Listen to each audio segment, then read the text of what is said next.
Fear of failure is good. Fear of failure will keep you up at night, planning and rehearsing and going over contingencies. Fear of failure will keep you training hard. What's up, RicoCap family and traders?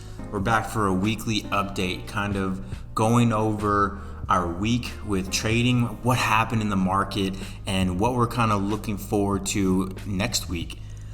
So, of course, this week, wild week, right?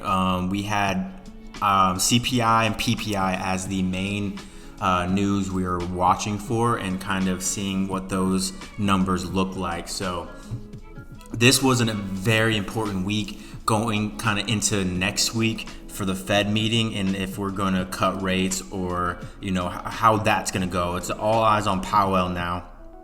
And it was, the market loved it, right? So after selling off a good amount, we started Monday with a pretty mean kind of gap up here, pretty big. And I didn't like that. Well, I loved it, but I didn't like it for bulls, right?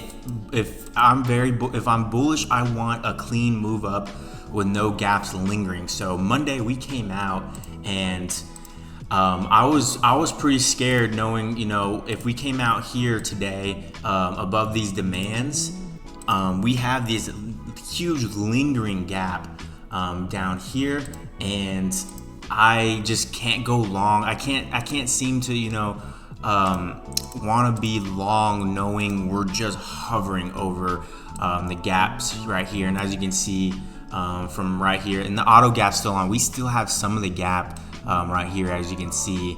But it was pretty big from all the way up to 543 all the way down here to 538. So I knew if we end up losing 543, we should come down. Now, first play was puts, and we kept it very simple Monday and Tuesday, knowing CPI was Wednesday, PPI Thursday. So we did play puts on the second round for SPY, but the first play was QQQ puts. It held it. Look how when we pushed up to this demand right here, I knew that we'd probably find some resistance, and we slammed some puts up here for the ride down, and it started eating most of the gap. We're down here, we're almost already all out. It did this live, and this demand zone was our target. We still have a lot more of the gap down here, but we're all out knowing this breakout was kind of happening on this yellow trend line, and this could be a retest. And we bounced right back up, kind of stayed in that demand 452 in the close. So that was that for Monday. Again, I'm not long yet because I'm scared of this gap down here. That gap needs to get taken out before we do anything. Tuesday, we opened up and we played SPY puts right at open. We noticed how right here we weren't going much higher. We stayed in the 548. This is a pretty big zone right here for sellers. And as we rejected it, we entered those puts and got a nice move down to 545, which was our main target. We did come right back down to the 544, 543 demand, which we ended up bouncing V-shape right back to highs end of day. Easy work right there.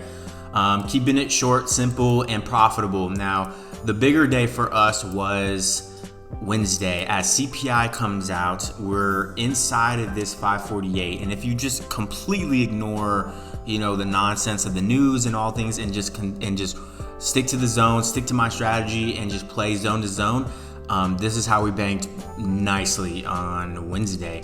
So we opened up inside of our 548, same one from yesterday, and we absolutely rejected it, and I had to take the chance here, knowing that we're probably going to come fill these gaps down here. And I said it the night before on the RicoCap Twitter. I know everyone was bullish going into CPI, but I believe we're going to fill these gaps down here. 540 was the target and come right back up.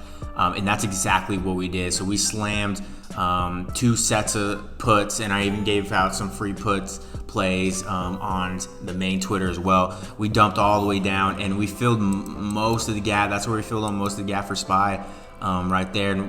I didn't want to stick around to see if we'd fill it all, just because I was seeing nothing but buying early in the week, and it seemed manufactured. It seemed very strange because Tesla, Nvidia, Apple, Google, some of these big names, none of them were going higher, but SPY and Q were just slowly melting up higher up here, kind of like a V shape. So I didn't want to stand in the way with that. Knowing that in mind, we slammed those puts, made a bag, waited to see what would happen, and of course buyers stepped in V-shaped all the way up, and we went higher this time. So going into PPI on Thursday, we saw that we did gap up right there. We held above the 555, 554, and we ended up taking some puts again at open for the move down to our 552 level. I was eyeing that. And it was pretty much a range until kind of midday, end of day, where we popped up. This is where, all right, I'm playing calls now. All right, we took an attempt to take out that gap, and that's good enough for me. We took out most of it, so I'm already playing calls now. Nice little play there on SPY, and then we played some calls later in the day for the move up, and it was easy work.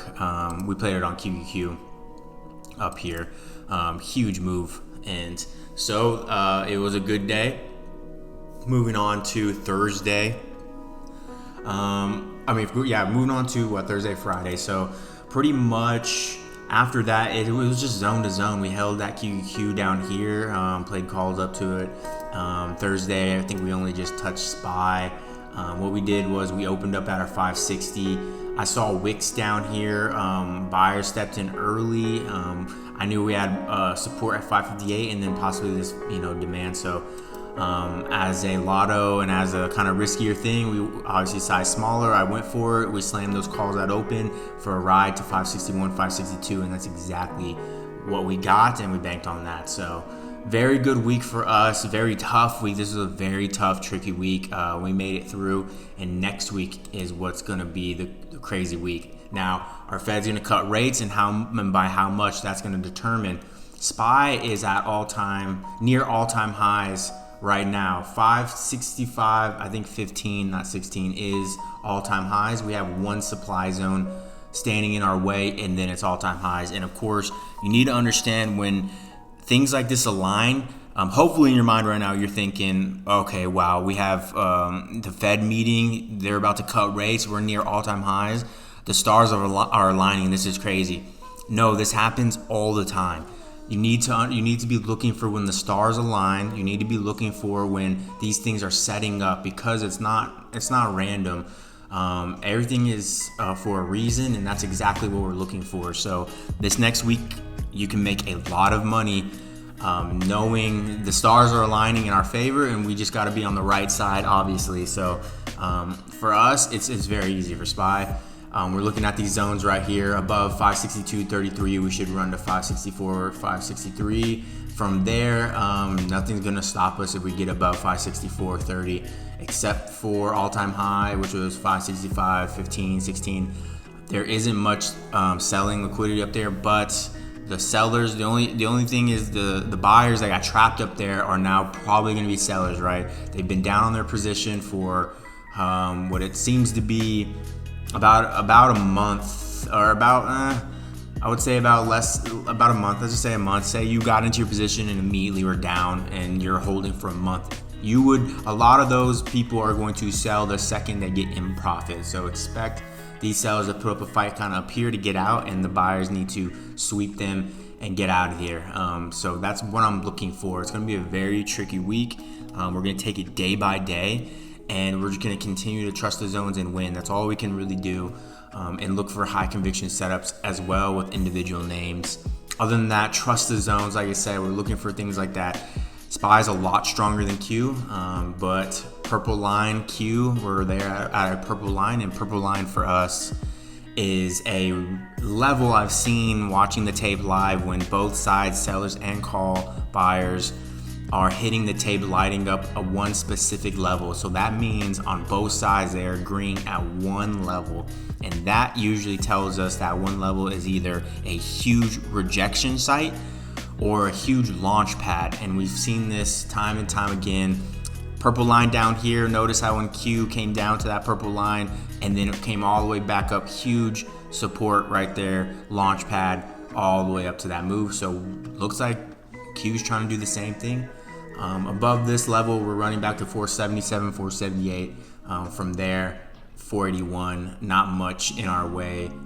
Above 478, so 481 and then 484. So clean move right here, and as you can see, a lot of right here, this space, open space.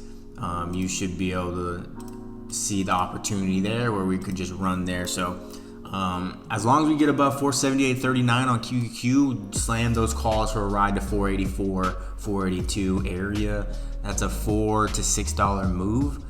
So no reason not to bank on that at all. So just want to give you all the recap on this week and what I'm thinking going into next week. It's going to be tricky, but of course we're going to take it day by day and win.